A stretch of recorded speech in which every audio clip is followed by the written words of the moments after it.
Hey guys, in this video, I will show you how to create external client app in Salesforce. Alright, so let's begin with the video.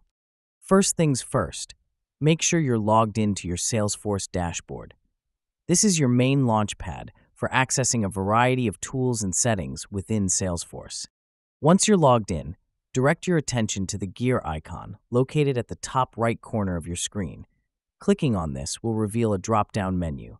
From this menu, you'll want to select the Setup option.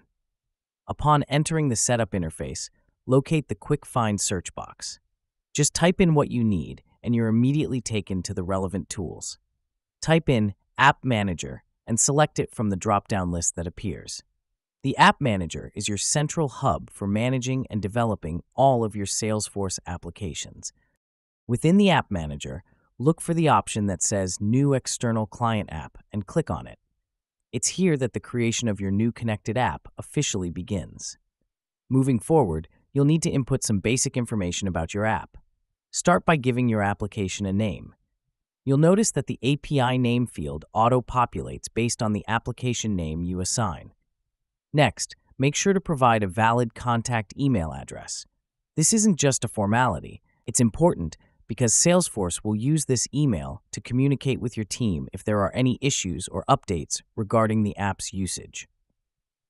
Now, let's go into enabling OAuth settings. By ticking the Enable OAuth Settings checkbox, you open up a range of critical security configurations to ensure protected access. Once OAuth is enabled, it's time to set up the OAuth settings themselves. Begin by entering a callback URL. This URL is especially vital for web applications since it's where Salesforce will redirect users once they've authenticated. After this, you'll need to select appropriate OAuth scopes. These scopes determine what actions your app can undertake. There's also the option to configure additional settings to match your requirements. This might involve setting a start URL, assigning an API user, or making note of the consumer key and consumer secret that Salesforce provides.